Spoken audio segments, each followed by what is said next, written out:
গুচি যাব পাৰে। কিছুমান ভণ্ড নেতা ওলাইছে, তেওঁলোকে বাংলা ভাষা লিখিবলৈ কৈ আছে। বাংলা ভাষা লিখিবলৈ কোৱাটো তেওঁলোকৰ অধিকাৰ আছে, ঠিকেই, কিন্তু ইয়াত আগন্তুক যি লোকগণনা আহি আছে, এই লোকগণনাত আমি নেমচই আমি অসমৰ সংখ্যালঘু লোকসকলক এটা আহ্বান জনাম। এই আহ্বানটো হ'ল যে আমি অসমৰ সংখ্যালঘু লোকসকল আমি হাড়ে হিমে অসমীয়া, আমি অসমীয়া জাতিৰ এটা অবিচ্ছেদ্য অংগ জাতি। অসমীয়া ভাষাৰ কাৰণে আপোনালোকে জানে যে ভাষা আন্দোলন হওক, মাধ্যম আন্দোলন হওক, এই সংখ্যালঘু মুছলমান লোকসকলে জঁপিয়াই পৰিছে আৰু বহু কেইগৰাকী শ্বহীদো হৈছে। আৰু পূৰ্বৰ পৰা আমাৰ বুদ্ধিজীৱীসকলে বা শিক্ষাবিদসকলে তেওঁলোকে অসমীয়া মাধ্যম, অসমীয়া ভাষা লিখিবলৈ তেওঁলোকে কৈ গৈছে। আৰু এতিয়া আমি দেখিবলৈ পাইছো যে কিছুমান ভণ্ড নেতা ওলাইছে, তেওঁলোকে বাংলা ভাষা লিখিবলৈ কৈ আছে।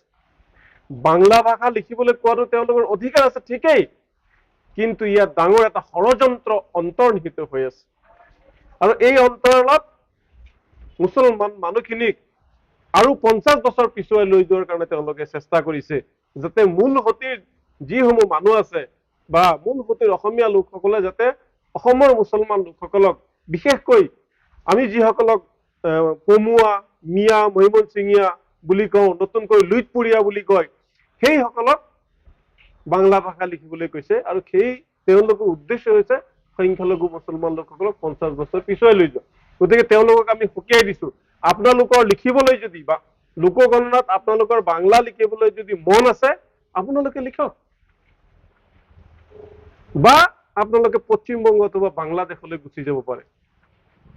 কিন্তু অসমৰ মুছলমানসকলক বহুতে ৰাজনীতি কৰিলে, ষড়যন্ত্ৰ কৰিলে, মাথো ৰাজনীতি কৰি আহিলে, ব্যৱহাৰ কৰি আহিলে।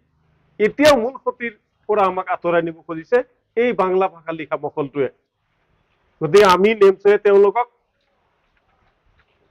সকীয়াই দিছো, এনেবোৰ কৰ্ম আপোনালোকে নকৰিব, যিটো আমাৰ জাতিৰ কাৰণে ক্ষতি হব, যিটো আমাৰ জাতিৰ কাৰণে বেয়া হব। আপোনালোকে জানে এতিয়াই বিশেষকৈ অসমৰ মুখ্যমন্ত্ৰী ডক্টৰ হিমন্ত বিশ্ব শৰ্মা ডাঙৰীয়াই আমাক কিমান ধৰণৰ অত্যাচাৰ কৰিলে, আৰু তেওঁ ভাল পাব, তেওঁ লগাই দিছে নেকি তেওঁলোকক ঠিক নাই।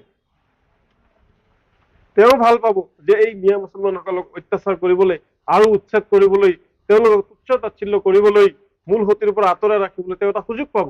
গতিকে এই সুযোগটো আমি মুখ্যমন্ত্ৰীক দিলে নহব। গতিকে আমি শেষৰবাৰ এইটোৱে কৈছো, আমি জন্মিছো অসমত, আমি খাইছো অসমত, আমি মৃত্যু হম অসমত। ইয়াত কিহৰ বাংলা আকৌ? এই বাংলা বোলা বস্তুটো ক'ৰ পৰা টপকি গ'ল আকৌ?